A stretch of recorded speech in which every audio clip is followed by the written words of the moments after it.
How's everybody doing? Good. So, let's see.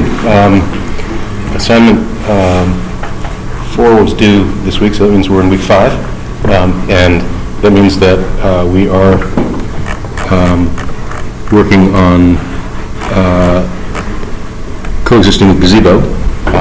And I assume that you've all had a chance to run Gazebo and have it crash on you. The time-honored tradition. I think that we reviewed the assignment pretty carefully last Tuesday, so I don't want to repeat that. Do you want to make sure that, no, that's the wrong one, week 5. We went over that I have a very specific set of tutorials that I want you to do, as well as ones that you can skip because you don't need them right now. And I want to focus on the main thing, which is worlds, models, and SDFs in Gazebo. And so in these tutorials, you're going to build a model for a robot, and adding bit by bit. It's a nice tutorial. Then you're going to build a world, and then you're going to experiment with the connection between ROS and Gazebo, which is not surprisingly via topics and services. So when you run, I'm going to run a ROS core down here, and I'm going to say ROS Launch. And this is the project that I want you to do this week. This is my version of it. Let's see if Gazebo comes up. Oh, you know, it doesn't. It doesn't, because I don't have my, hang on a second, let me just switch to the right. Network, there we go. Then Gazebo will work.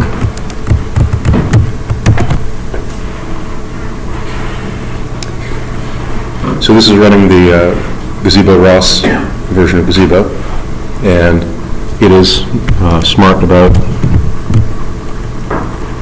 okay, it's coming up and it crashes. So we'll try that again.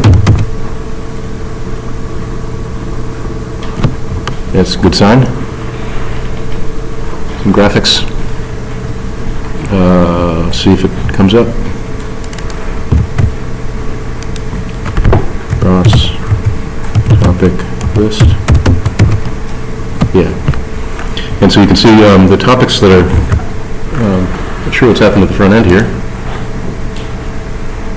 Try it one more time.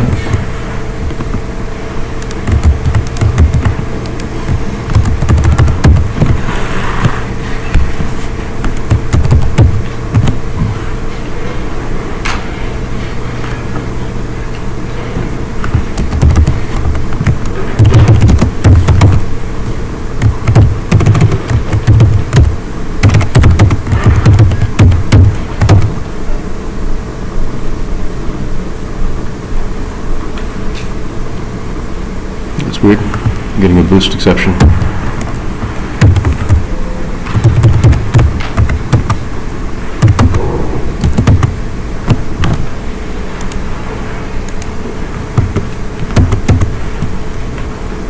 Gazebo ROS Rubble World. So we're going to ROS run, ROS Launch Gazebo ROS Rubble World. Yeah, that's not working. All right, something's wrong with my environment. I'm not sure what that is, so I don't want to get stuck here. When you run Gazebo, you'll see that a whole bunch of additional topics are created that are in the Gazebo namespace, and this is how Gazebo lets things in the ROS world. In the ROS world, you can introspect on what's going on in Gazebo, and in this case, it was loading up an SDF of my edge emip, and in my edge emip, I put in a plugin which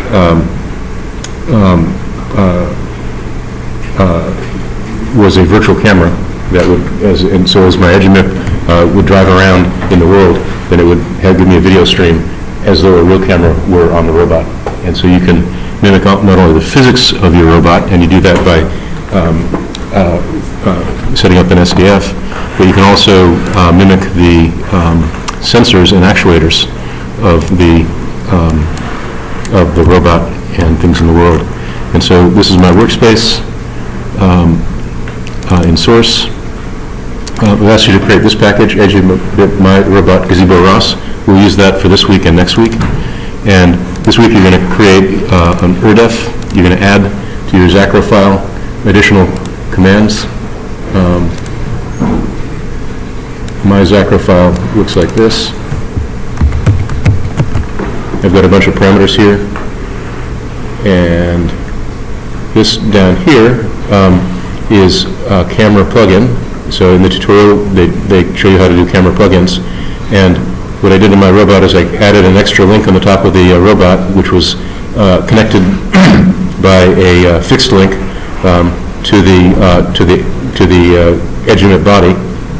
So camera link is here, and this is the joint a fixed joint that connects the camera link to the edge unit body. And the reason I added the camera link is because the plugins are invisible. You can't see them. They have no shape. And so normally you put the plug-in in some sort of a link that gives you a visual representation of it. And you can see in the plug-in, and you'll do this in the tutorial, that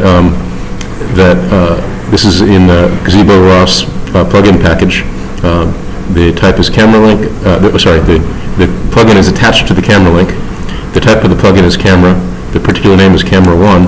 And these are all a bunch of parameters for the camera. The field of view, update rate, number of pixels horizontal and vertical, the format of the image, and then it doesn't see things that are closer than 2 centimeters, and it doesn't see things that are farther than 300 meters away. And this is to add realistic camera noise in terms of distortion and noise to the camera image. So you can get fairly, so anything that's Gazebo is simulating, you can get a camera view of it. And something screwed up in my environment, and I'll come back later in this hour. And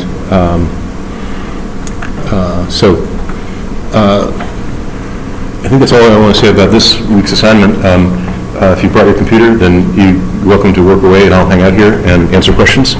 I do want to mention that, let's see, we've graded assignments 1 through 3, and I just uploaded them to Blackboard. So you should be able to log into Blackboard and get those. And I uploaded comments for assignment 3, and I'll upload comments for assignment 1 and 2 as soon as I get a chance. So you should have confidential access to your grades. Basically, if you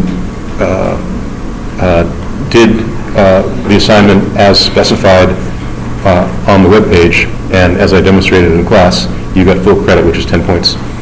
If any of your grades are less than 10 points, then that means that you forgot something, like pretty significant. So if you're dinged 2 or 3 points, it probably means that you forgot to include a launch directory or your files were in the wrong place.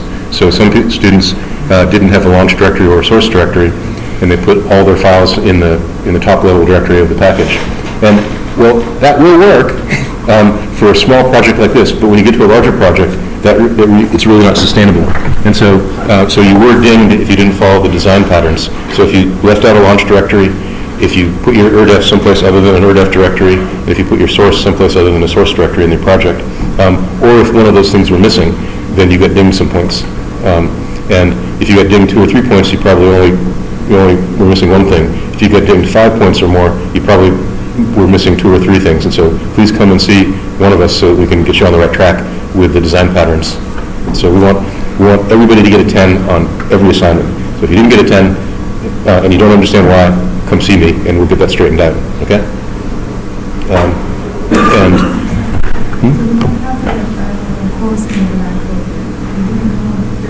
It didn't come up? Okay. All right. I'll work on that. Yes. I just checked with Nick because they haven't made it available to students yet. I haven't made it available to students. The entire course. Okay, all right. You can tell that I'm a Blackboard idiot, and Blackboard and I don't have a really good relationship. Blackboard's notoriously unfriendly to everyone. Yeah. Okay. Well, when I get a moment during this, if I get a moment where there are no questions, then I'll see if I can ask Gabe to show me how to make Blackboard visible.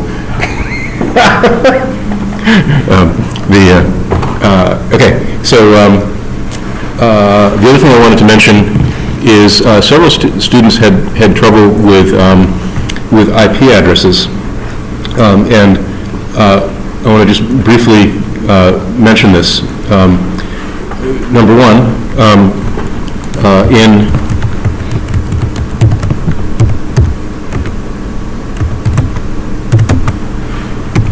I've suggested that you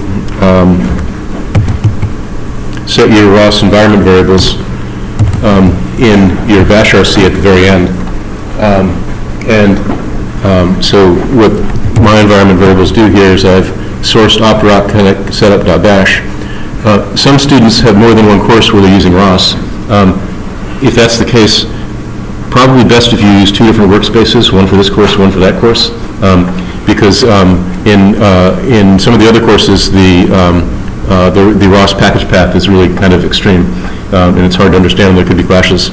And so what you can do in your bash RC is you can have several different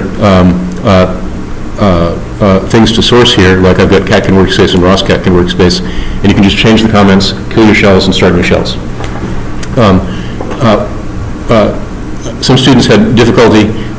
It's always best when you're setting the ROS master URI and the ROS IP to use IP addresses rather than names, because if you use names, then you're depending on a name server to resolve those names, and it might resolve to the wrong thing. And you'll be looking at the name and you think it's right, but DNS is not running on the subnet that you're on, and so things aren't working. But if you use static IPs, then you're good. If you want to, if you're annoyed that when you create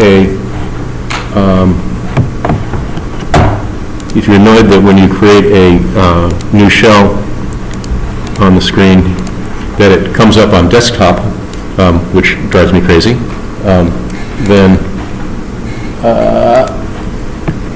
in the bottom of your bash RC file, put cd tilde, and when you create a new shell, it won't go up to desktop anymore. So several students had problems because they were using IP names that need to be resolved into addresses, and other students had a problem because they were connecting in to their EduMIP over the USB, and notice that my machine here has a lot of IP addresses.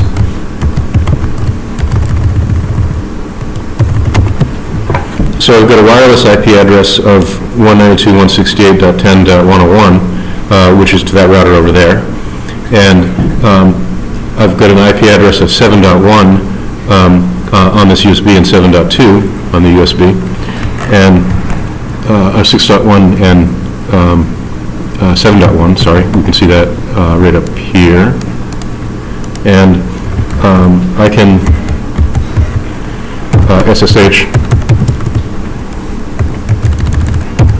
7.2,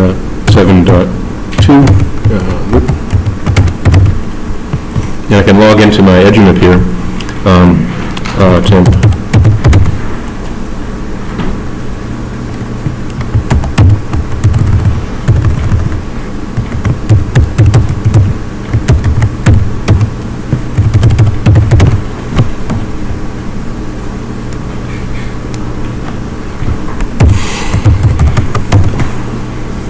And we can see that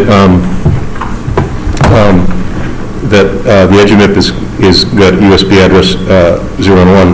Now, on my EduMIP, I have my EduMIP subscribed directly to this Wi-Fi, and so I'm in business if I want to get to the outside world. And what some students had done is they had set the IP addresses for the environment variables on their EduMIP to be this local address 192.168.7.2, and they set the IP addresses on their PC to be an entirely different subnet, like 192.168.10.101. So the lesson is that if you're, for the purposes of the next couple weeks while you're learning ROS, make sure that the IP addresses that you use on your PC for the environment variables and for the robot on your environment variables are the same subnet. So the first three numbers, 192, 168, whatever, are the same. We're normally using Class C subnets around here, so it's the first three digits that define the subnet. If you use different subnets, they may or may not, the routing tables may or may not be set up on your edgemit so that the packets will actually route. That's a more advanced topic, and I don't want to get into it now. So the good practice is just make sure that all of your IP addresses for your environment variables use IP addresses and make sure they're on the same subnet. And the last two comments are use use command history. I saw a lot of painful, really slow typing, so you can do Control-R, P-R-I-N, print and var grep ROS. So you can do Control-R to call up previous things. And once you set your environment variables and you've killed and restarted your shells, make sure that you look at the environment variables both on your edgemit and on your PC to make sure they're right. And make sure that on your edgemit and the PC, the first 3 digits of the IP address agree, and you're in the same subnet. And last 2 comments, just a couple of suggestions. If you're used to the Unity window manager, God bless you. I can't stand it, so if you want to see how to install a different window manager, it's on the web page, and I can help you. And the other one is in ROS, you're always creating a lot of windows, and so I use my default terminal emulator, which I've set up in my preferred applications. So right here, preferred applications, default terminal emulator is called Terminator. It's a package that you can install. And the nice thing I like about Terminator is that I can do things like this, Control-X-O, Control-X-E, and I can open up different windows, and they're tiled, and then I can make them go away. And you can make them Control-X-O, Control-X, up arrow, down arrow. So there's a million commands, and I find that very convenient personally, rather than trying to arrange a whole bunch of different windows on my desktop manually. And if you want to know what the bindings are for the commands, for the keyboard commands, just go to Preferences, Key Bindings, and here's a list of all the bindings, and you can change them if you want. So, any other issues, open issues other than the Blackboard, which I think I can probably resolve? Any problems that people are having that you want to share with the class, that lessons learned, that you triumphed over adversity? Yes? In the early file, nothing showed up that the name early file is parsed.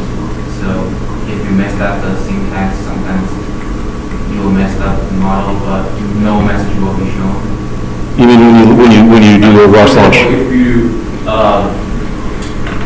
for example, if you put your geometry message at the wrong line, at the wrong structure, it won't show any code, but it won't pass a parse into the actual RMS.